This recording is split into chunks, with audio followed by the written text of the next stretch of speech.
নমস্কার, quad career ইনস্টিটিউটে সবাইকে স্বাগত জানাই। আশা করি তোমরা সবাই সুস্থ আছো, ভালো আছো। 13 সেপ্টেম্বর তোমাদের ক্লাস 11-এর ফার্স্ট সেমিস্টারের পরীক্ষা শুরু হচ্ছে। তার আগে তোমাদের ফিজিক্সের কিছু এমসিকিউ আমি আলোচনা করে দেওয়ার চেষ্টা করবো, যাতে তোমাদের ফিজিক্স পরীক্ষাটা সহজ হয়।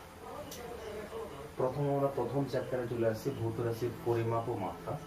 সেইখানে প্রথমে আমরা আলোচনা করবো মাত্রা বিশ্লেষণ থেকে কতগুলো কোশ্চেন। প্রথম কোশ্চেনটা দেখো, বলা আছে গতিবেগ ভি, সময় টি এবং বল এফ কে যদি মৌলিক রাশি ধরা হয় তবে ভরের মাত্রীয় সংকেত হবে। অপশান এতে বলা আছে F V inverse T, option বিতে বলা আছে F V T inverse, option সিতে বলা আছে F V to the power -2 T to the power -1, D এর অপশান বলা আছে F V T to the power -2। এটা আমরা কি করে ক্যালকুলেশন করি? দেখো, এখানে কোনটা মাত্রা সংকেত বের করতে বলেছে? ভর।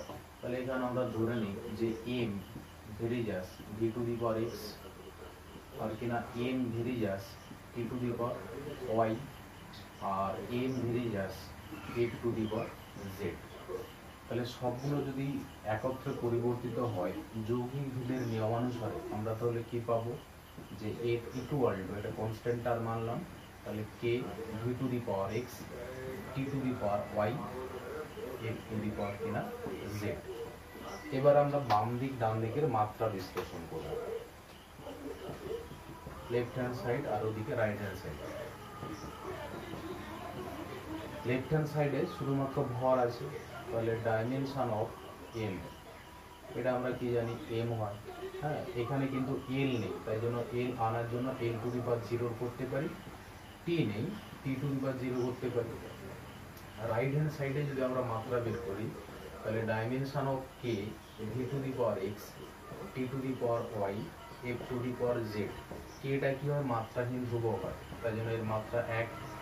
ভি এর মাত্রা কি হয়? এল to the power -1। Two the পাওয়ার দেখো এক্স আছে, তাহলে L to the power x T to the power -x into theta হচ্ছে সময়, সময়ের আমরা জানি মাত্রা টি হয়, তাহলে টি টু দি পাওয়ার ওয়াই থাকলো। আর এফ এর কি হয়? বল M L T to the power -2 to the power Z আছে, তাহলে M to the power Z L to the power Z T to the power -2z। তাহলে এখানে সূচকের যদি আমরা নিয়ম লাগাই, M to the power Z L to the power কত হচ্ছে X plus Z T to the power -x plus Y -2z। এবারে বাম পক্ষ ডান পক্ষে যদি আমরা এম এর ঘাতগুলোকে মেলাই, তাহলে এম এর ঘাত এখানে কত আছে? 1 আছে, ওইখানে দেখো জেড আছে, তাহলে এখানে কি পেলাম? জেড ইকুয়াল টু 1 পেলাম। এবার যদি আমরা এল এর ঘাতকে মেলাই, তাহলে x plus z equal to কত পাবে? না 0, কারণ এল টু দি পাওয়ার এখানে 0 আছে, ওদিকে L to the power x plus Z আছে। জেড এর মান আমরা পেয়েছি কত? না 1, তাহলে এক্স ইকুয়াল টু নিশ্চয়ই -z, তাহলে এক্স এর ভ্যালু কত? না -1। ওয়াই এর ভ্যালু কত পাবো? সেটা আমরা টি এর ঘাত তুলনা করে পাবো। টি এর ঘাত এখানে 0 আছে, ওইখানে -x প্লাস ওয়াই -2z আছে, তাহলে -x এর মান যদি বসাই তাহলে +1 হলো, মাইনাসে মাইনাসে প্লাস। আর ওয়াই এর ভ্যালু আমরা বের করবো, তাহলে প্লাস ওয়াই -2z, তাহলে -2, এটা ইকুয়াল টু 0।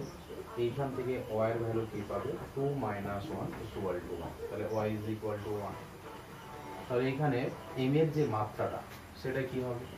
যে dimension of M equal to, এই যে মাত্রাটা এটা কি হবে? V to the power X, তাহলে V to the power X, X এর ভ্যালু কত? না -1, তাহলে ভি টু দি পাওয়ার -1।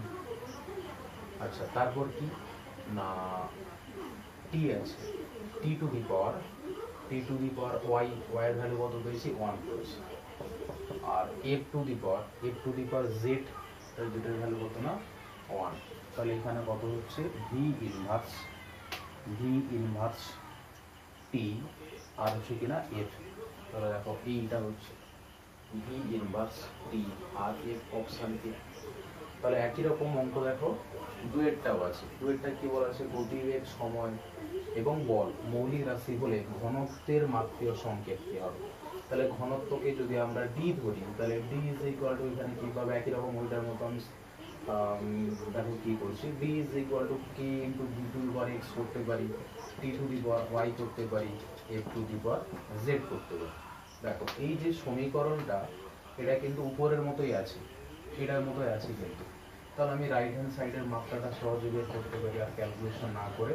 তাহলে dimension of k V to the power x, T to the power Y, F to the power z, এটার মাত্রা কত পাবো যে m to the power Z, L to the power x plus Z, T to the power minus x plus y minus কিনা two z. এবারে left hand সাইডে যদি আমরা মাত্রা দেখি তাহলে ডাইমেনশন অফ ডি ঘনত্ব, ঘনত্ব কি হয় M L to the power minus three, তাহলে M to the power one, T নেই তাহলে এখানে টি আনতে গেলে জিরো করবো, টি এর পাওয়ারটাকে। এবার বাম দিক ডান দিকে এম এল আর টি এর ঘাতগুলোকে মেলাবো। দেখো এম এর ঘাত মেলালে এখানে এক আছে ওইখানে জেড আছে, তাহলে বলতে পারি z equal to x plus z equal to minus three, x plus z equal to minus three, তাহলে এখানে এক্স ইকুয়াল টু কি হবে মাইনাস থ্রি মাইনাস জেড, তাহলে মাইনাস থ্রি মাইনাস ওয়ান মানে মাইনাস ফোর হচ্ছে, তাহলে x equal to minus four পেলাম। এবারে টি এর ঘাতগুলোকে মেলাও, minus x plus y minus two z equal to zero, তাহলে এক্স এর ভ্যালু আমরা মাইনাস ফোর করেছি মানে প্লাস ফোর, এটা প্লাস ওয়াই থাকলো minus two equal to zero, তাহলে ওয়াই ইজ ইকুয়াল টু কত হচ্ছে মাইনাস টু। তাহলে এখানে মাত্রাটা তাহলে কি হবে যে dimension of D equal to V to the power X, তাহলে ভি এর পাওয়ার কত না মাইনাস ফোর, হ্যাঁ, তারপর টি টু দি পাওয়ার ওয়াই এর ভ্যালু কত না মাইনাস টু, আর এফ এর যে পাওয়ার সেটা কত ছিল জেড ছিল, তাহলে এখানে ওয়ান, তাহলে এখানে কোন অপশনটা হচ্ছে দেখো V to the power minus four, T to the power minus two F, তাহলে এইটা হচ্ছে অপশন এ হচ্ছে V to the power minus two, T to the power minus two আর এফ এটা। তাহলে এরকম যদি কোনো সম্পর্ক বলে যে কোনো একটা রাশি অন্য তিনটা রাশির উপর নির্ভরশীল, তাহলে কি করে মাত্রা বিশ্লেষণ করবে, সমানুপাতিক চিহ্ন করে এখানে এই সম্পর্কটা বের করে নেবে, তারপর কি করে বাম দিক ডান দিকের মাত্রাটাকে বের করবে, যে এম এল আর টি এর পাওয়ারগুলোকে ম্যাচ করাবে, ম্যাচ করে এক্স ওয়াই জেড এর ভ্যালু বের করবে, বের করে আগের ইকুয়েশনে বসিয়ে দেবে। তাহলে এটাই হচ্ছে কিনা পদ্ধতি।